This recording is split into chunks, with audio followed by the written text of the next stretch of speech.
The Flower Shop Block of the Month September Flowers. How to sew the storage bucket. Ideal for storing all of your craft supplies or makes a lovely gift to pop a plant inside. Cutting out. Start by unfolding your fabric panel in your kit and give it a good press. If you look at the panel, you can see all the pieces that you need for the storage bucket are printed and labelled. You've got a formal flower display and an informal flower display. You can use either for the front of your bucket. You can see here all the pieces, the base outer, the base lining. You've got 2 extra charm squares that you can use for your own makes, as well as labels and optional applique pieces. You can see that the outer and the lining pieces are slightly different prints. Now choose which flower you want to use and cut it into a 10.5-inch square. That's used for the centre panel. Then cut out all of the other pieces and pin the label that's printed above them to the top of each piece. This will help you to remind you which piece is which during assembly.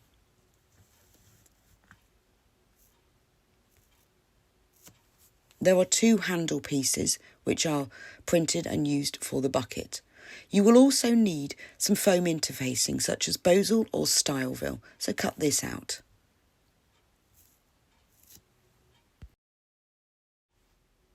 Making the bucket outer.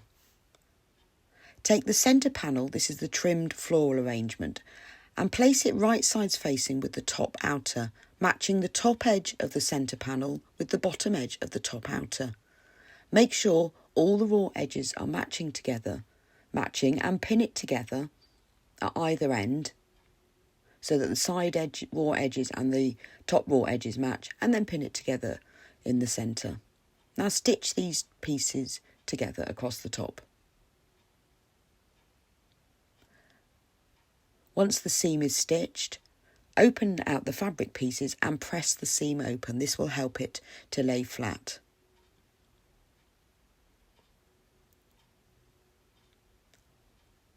Now take the back outer piece and match one side edge of it. I've matched the left side edge of the joined top outer and centre panel with the right side edge of the back outer. Place them right sides facing and pin together all the way along. It's important that the raw edges are matching, so pin them together at the top edge and then pin them together at the bottom edge. Then you know they'll fit perfectly. And then you can pin them together in the centre. Again, always make sure that the raw edges are matching.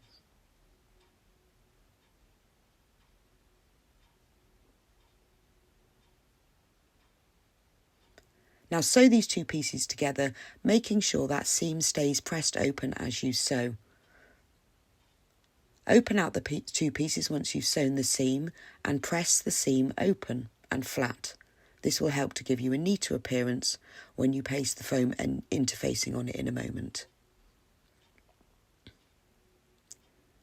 Now take your piece of foam interfacing. This will give your storage bucket much more structure. If you want a less structured look, you could use wadding, but foam interfacing works really well here. Now, if you've used a fusible foam interfacing, place the joined fabric pieces right side up on top, and you can simply press it into place all the way around. If you've used a non-fusible foam interfacing, then you'll need to tack it together all the way around. But flatten it out with your hand so it's nice and even, so that no creases, so it's lying really nice and flat on top of the foam interfacing.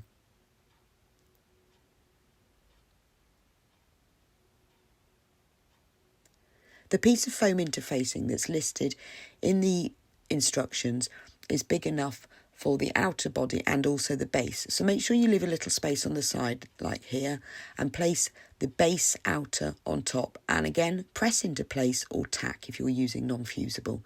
Once that's done, you can add some quilting details. I've quilted around the teapot and also quilted some vertical lines down through the panel just to add some detail, and it also will give your storage bucket a little bit more structure. With the base outer, I quilted horizontal and vertical lines. Again, it adds detail and gives it more structure. Now, once all of that is done, take the body outer piece and fold it in half widthways so that it's right sides facing and the short ends meet. Then pin it together along those short ends. We're going to make it into a tube which forms the body outer for the storage bucket.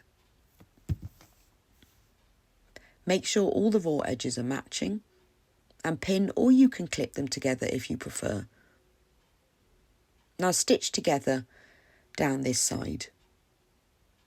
This has now formed a tube,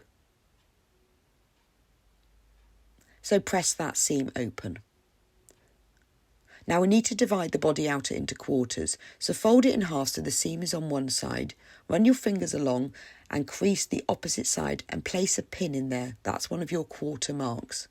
Now open it up and match the pin to the seam. I'm just straightening the pin up here to make sure it will be easier when joining if it's nice and straight. Match that pin to the seam because those are the halfway points. And then fold it out flat. Remember, you're doing along the bottom edge of the body outer, not the top edge, the bottom edge. Now fold it out flat, place a pin at one fold on the right hand side and then put a pin in the fold on the other side. The bottom edge of your base body outer is now divided into quarters. You need to repeat this with the base outer. So to do this, simply fold it in half and then place a pin on one side of the fold and then place a pin on the other side of the fold. This divides the base outer into halves. But you need to divide it into quarters, so fold it in half again, matching up those pins.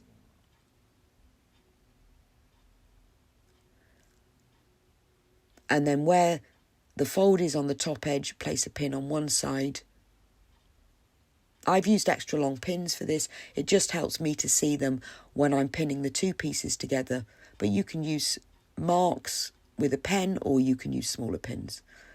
Now pin the two pieces together. So you're pinning the body outer and the base outer right sides facing, but match up the quarter points. So you're matching up the seam on the body outer with one of the pins on the base outer. Now turn it around a bit and match up the next two quarter marked pins. Make sure they match exactly and that the raw edges are matching and pin together.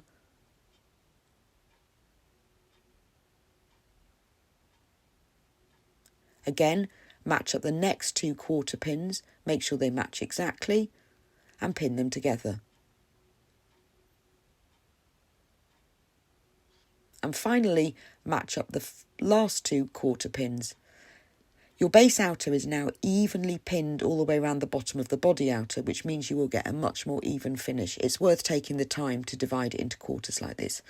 Now all you have to do is pin the two pieces together between those quarter points, and you know that there will be the same amount of fabric between each one, so you will get a neater finish.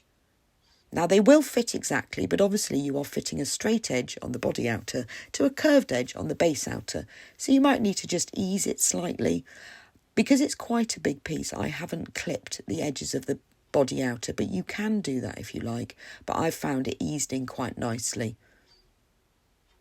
I've put vertical pins in here because they're easier to take out as you go along, and then they hold it together. Put in as many pins as you like. So once you've pinned one quarter, pin the next quarter and the next quarter until you've pinned it together. Then sew the two pieces together all the way round the edge. You see, it fits really nicely. Then turn it right sides out.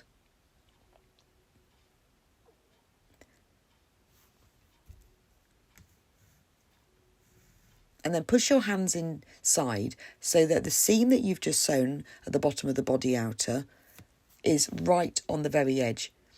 It's a good idea at this stage to just roll this between your fingers to make sure the seam lays right on the edge. And you can also give it a little press as well. This just makes sure that the base is sitting right at the bottom and gives it a better structured feel. Once this is done, you have then completed the bucket outer.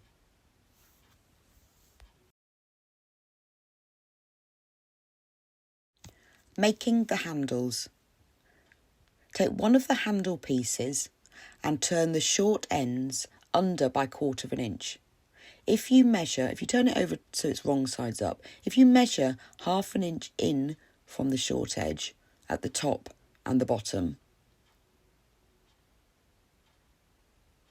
just mark them with a pin or with a pen, and then turn the raw edge over so it matches up with that pin, then you've turned it over by 1/4 inch and it's accurate. So pin it together, and then you've turned that over. Now take the other short end and turn that over by 1/4 inch to the wrong side again. Do this in the same way by measuring and marking 1/2 inch in from the short edge, and then turn the end over and pin it into place. You can then press these 2 short ends under to hold if you like. Now fold the whole handle in half lengthways with right sides facing. Make sure that those turned under ends stay turned under, but if you just remove the pins like I've done here, that will hold it in place. I've put one at the top and one a bit further down just to hold it in place while I sew. Take the other short end, fold that in half so it's right sides facing, and again pin it together to make sure that those turned under ends stay turned under.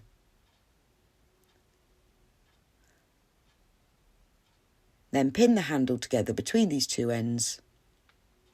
Make sure that the raw edges are matching and the whole handle is right sides facing.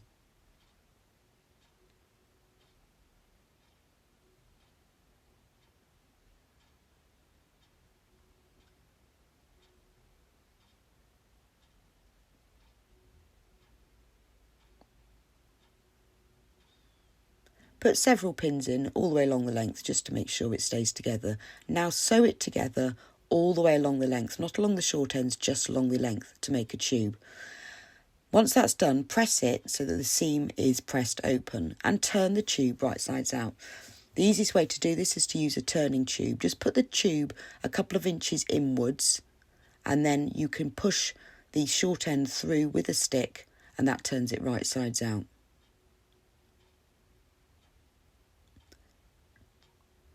Remove the stick, then press the handle so that the seam runs down the centre of the back edge and that the short ends stay turned under. You can either top stitch down either side or work a decorative stitch like I've done here down the centre. Then make the other handle in exactly the same way. Attaching the handles. Take the assembled bucket outer and make some marks on it to attach the handles. On the left side seam where the centre panel joins the outer, mark from the top 1/2 inch to the left of that seam. Now measure 8 1/4 inches down from the top, like you can see I'm doing here, and make a mark. Just double check that that mark is 1/2 inch to the left of the seam where the centre panel is joined in, and make a little mark using an erasable pen. Now take your handle, one of the handles, and place the bottom right corner on that mark, as you can see here, and pin it into place just through the bucket outer. Now measure 2 inches from the bottom and pin the handle into place here. Make sure the handle stays laying straight in a straight line upwards when you mark that. Now take your tape measure and measure 3 inches to the left of the left corner of the handle, so there's a 3-inch gap between the ends of the handles. Measure 8 1/4 inches down from the top, so that this mark is 8 1/4 inches down from the top and 3 inches to the left of the handle. Now take the other end of the handle, making sure it stays straight, and place the bottom right corner at that mark and pin it into place. The bottoms of the handles are now both 8 1/4 inches down from the top. Measure 2 inches up from the bottom and place a pin at this point so that you're pinning the handle to the bucket outer in 2 places. Now to make a mark for where you're going to sew the rectangle, measure and mark 1.5 inches up from the bottom. This is why we've placed the pin 2 inches up from the bottom. It holds the handle straight but won't be in the way of the stitching. So on the other side of the handle, measure 1.5 inches and mark this from the bottom. Now sew the handle into place with rectangles with the cross in the centre. Now to attach the other handle, this is attached and positioned in exactly the same way but on the other side of the centre panel. So in the same way as you did before, see this, the seam that's joining the centre panel on, measure 1/2 inch to the right of that. And then again, measure 8.25 inches from the top all the way down. And double check to make sure that that mark is positioned 1/2 inch to the right of the centre panel. Now take the other handle and place the bottom left corner on that mark and pin the bottom of the handle into place.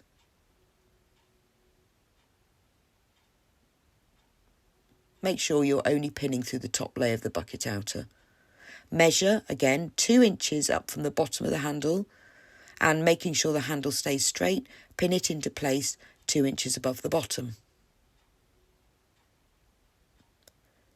Now open up the bucket outer a bit so that section's laying nice and flat, and in the same way as you did before, measure 3 inches to the right of the right corner of that first end of the handle, so there's a 3-inch gap between them, and measure 8.25 inches down from the top, and where those 2 points meet, mark.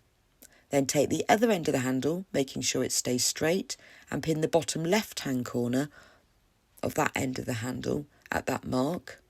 The bottoms of the handles are now both 8.25 inches down from the top, just like the other handle. Then measure and pin 2 inches above the bottom of the handle, just like you did before, making sure the handle stays straight. And then as with the first handle, measure and mark 1.5 inches up from the bottom of the handle and mark the line all the way across. This will be your sewing line for the top of the rectangle. Now sew the bottoms of the handles into place in a rectangle with the cross inside for strength. It will look like this. That's the other handle securely sewn into place. Now you've got both handles attached to your bucket outer. Making the bucket lining. Fold the body lining in half widthways with right sides facing. Matching the raw edges, pin it together all the way along. This is the same way as you join together the body outer right at the beginning. So pin it together and stitch it so the raw edges match all the way along. But this time, with the body lining, you're going to need to leave a turning gap because this is where you will be turning the storage bucket right sides out later. So once you've pinned it together all the way along, the turning gap needs to be left in the centre of this. So if you fold it in half and just make a little crease to find the centre, open it up again. A 4-inch turning gap is just about right. So if you measure 2 inches either side of this centre mark and put vertical pins in this place, it helps you to remember to stop stitching and leave the turning gap unstitched. Measure 2 inches to the other side and that leaves a 4-inch gap in the centre. So stitch from the top and stop at one end of the turning gap, start at the other end of the turning gap and stitch to the bottom. It will look like this when you've sewn it all together. Open it out and press the seam open, and then you can see if you press the seam open and the edges of the turning gap, that holds the turning gap edges pressed to the wrong side. Now in the same way as you did for the body outer, you now need to find the quarter marks of the bottom edge of the body lining. So fold it in half with the seam on the left hand side and mark with a pin on the opposite side. That place you've now got your halfway marks. Match the pin with the seam and then measure and then mark where the fold is on the left-hand side to make 1/4 mark. Press it out flat with your fingers, and where the fold is on the other side, put a pin, and this is the other 1/4 mark. Now you need to mark 1/4 marks on the base lining in exactly the same way as you did with the base outer. Fold it in half. And if you mark little creases with your fingers, you can then open it out and place a pin in either side. Because this doesn't have the foam interfacing on, it's easier to make the 1/4 marks, so I've just used short pins for this. Once you've done that, place those 2 halfway pins together so they match up. Press it out flat with your fingers and make a little crease at the folds. Open it out, and then you can put pins at those points, and that's the 1/4 marks. It doesn't matter whether you put the pins on the wrong side or the right side, because they're sticking out beyond the edge of the fabric, so you'll be able to easily remove them. Now, in the same way as you did with the body outer, match the 1/4 mark on the base lining with 1/4 mark on the body lining and pin them together. Then match the next set of 1/4 mark pins on the base lining and the body lining and pin them together.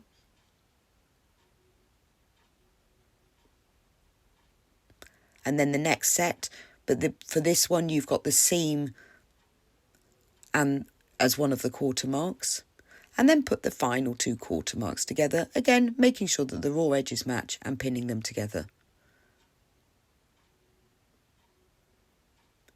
Then pin them together between those 1/4 pins in exactly the same way as you did with the outer piece. If you ease them gently, they will fit. So you can see I've pinned them quite a bit away, and then what I often do is once I've made sure that they evenly fit, I'll pop a few pins in between these. But do this all the way around, pinning it together evenly between all of the 1/4 marks. Once it's all pinned, sew the 2 pieces together. Now you've got the body lining attached to the base lining all the way around, and it fits really neatly. If you turn it right sides out, you can see the lining is complete with that turning gap left unstitched and the edges folded inwards. Assembling the bucket. To make sure that the outer and the lining are in the right places when you join them together, take the outer piece and fold it along the top edge so that the seams that join the centre panel are matching, and then run your hands along the edge and match where the fold is with the pin. This actually marks the centre of the back edge of the bucket. Now you need to match that up with the seam that's on the lining. It just means that the seam on the lining will run down the centre of the back of the bucket. Now place the outer and the lining right sides facing. If you put the outer inside the lining, this is quite a good way round to do it. So match up the centre of the back of the outer that you've already marked with a pin with the seam on the lining. Now making sure the handles are facing inwards, match up the raw edge of the lining with the raw edge of the outer. Because of the foam interfacing, this is a bit stiff, so it's best to match this all the way up first before you pin it together, so you can adjust it. Once you've got it all roughly matching up, then pin or clip it together all along the top edge, making sure that it's placed correctly so it's nice and even with no creases or folds, and that the raw edges match. When you get to the seams, clip or pin them so that they are nice and flat. It just will reduce bulk in that top seam later if you can keep those seam allowances open and flat. Put as many clips and pins in as you want, just to make sure that it's even, because the 2 pieces are exactly the same size, so they will fit exactly.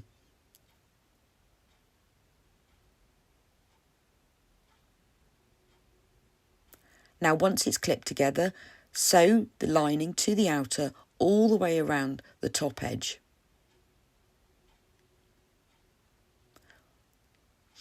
Once that's done, you can then open them out. So put your hand inside the turning gap in the lining that you left earlier, grab hold of the base of the outer and pull that gently through the lining. Because the foam interfacing is nice and soft and squidgy. It will turn out quite easily. You'll just need to ease it because it's a bit bulky, but it does fold nicely and it will pull all the way round. Once you've pulled it all right sides out, push the lining inside and make sure it's all nice and flat, and that the base you can then push out the base of the outer and the lining.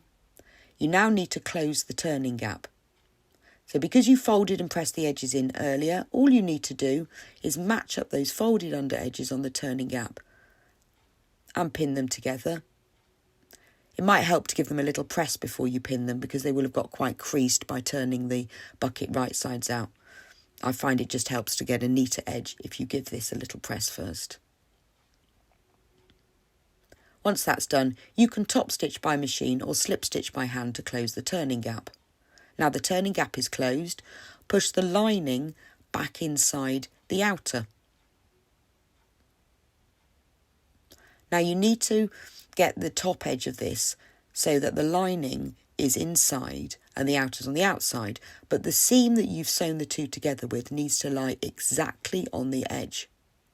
So if you roll it between your fingers to make it lie on the edge, and before you sew it, it's better if you can press that as well, because you need to make sure that the seam is right on the top, so the lining is on the inside and the outer is on the outside. So press it all the way along the top. Because of the foam interfacing in the seam, the pressing does help at this stage. Once you've pressed it all the way round so that everything is nicely inside, then you can top stitch all the way round the edge. Now I top stitch just round the edge and then half an inch below that, top stitch again, or you can work a decorative stitch like I've done here, using any stitches you have on your machine, but that's optional. 2 lines of top stitching will be fine. Now to form the cuff at the top of the bucket, this is what gives it the nice edge and shows that lovely hydrangea print coming over. Measure 3 inches up from that bottom seam. That was the top seam, but now it's turned over, it's the bottom seam, and mark that with a pin in several places around the edge. It's better if you measure and mark the 3 inches. You will just then get an evenly placed cuff, because the cuff is measured exactly so that it doesn't cover the top of the handles, but just gives a nice edge. It makes the hydrangea print show on the outside, but it also creates a bit more structure and helps the bucket to stand open. So just measure from the seam along the edge just with a pin, or you can mark it with a pen if you prefer. Then you can turn the edge of the cuff over all the way by the 3 inches.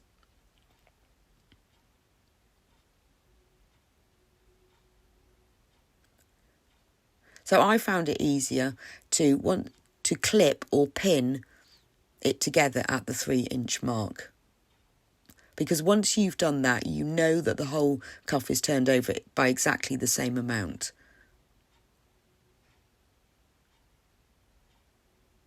It's worth doing this at this stage because when you use this then for storage, it means that that cuff will always stay turned over to the same amount rather than just guessing.